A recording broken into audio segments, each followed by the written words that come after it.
제가 막 변호사가 됐을 때만 하더라도 언젠가요? 그게 벌써 14년, 15년 전 일이긴 한데 그때만 하더라도 누군가한테 돈을 빌려주고 못 받는 분들이 상담하러 찾아오면 형사고소를 빨리 하시는 게 민사소송을 제기하는 것보다 더 빠를 수가 있다 라고 말씀을 드렸어요. 그 이유는 법원 재판이라는 게 뭐 이미 아시겠지만 1심, 2심, 3심까지 있기 때문에 1심에서 승소한다고 하더라도 상대방이 항소를 하게 되면 시간이 더 오래 걸리거든요. 그에 비하면 형사고소를 하게 됐을 때의 시간적인 이점과 그리고 형사처벌을 피하기 위해서 피의자 측에서 합의를 하려고 하기 때문에 형사고소를 먼저 하세요 라고 말씀을 드렸던 거죠. 또 형사고소를 하면 6개월에서 1년 사이에 결판이 났거든요. 그런데 지금은 어떠냐, 지금 상황을 좀 말씀을 드리려고 또 조곤조곤 이야기를 하게 되었는데요. 제가 지난주 수요일에 강남경찰서에 갔거든요. 이 사건이 언제 시작됐냐면 2022년에 시작했어요. 첫 피의자 신문을 2022년 가을에 받았어요. 그럼 벌써 몇 년 전 이야기일까? 22년, 23년, 24년, 25년, 26년 거의 4, 5년 동안 사건이 안 끝나고 계속 진행된다는 것이거든요. 이 사건은 사기 사건이죠. 제가 피의자를 담당했고 왜 이렇게 오래 걸리냐 라고 의뢰인들도 그렇고 뭐 일반 분들도 그렇고 많이 물으세요. 이렇게 오래된 이유는, 오래 걸린 이유는 다른 게 아니에요. 검사가 가지고 있던 일반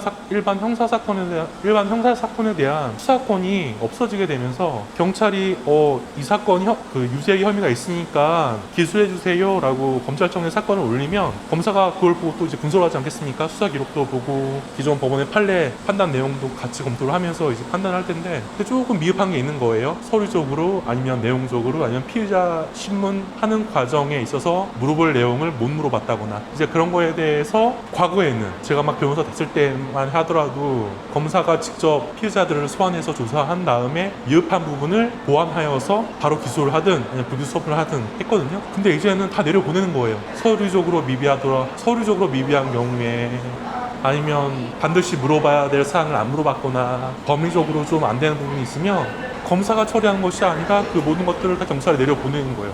그러니까 올라갔다 내려갔다 사건을 올려보내는데 한 달, 내려보는데 한 달 정도 걸리거든요. 그럼 벌써 2달이잖아요. 이렇게 사건이 오르락 내리락 하게 되면서 3년 걸리는 사건, 4년 걸리는 사건이 굉장히 많게 되었습니다.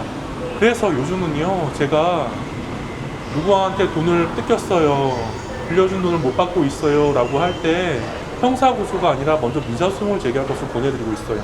그게 아니라고 한다면 최소 민사소송과 형사고소 사건을 병행하라. 왜냐? 형사사건 절차에 들어가는 시간이 너무 오래 걸린다. 이 점 때문에 그렇습니다. 이걸 어떻게 처리를 해야 될까요?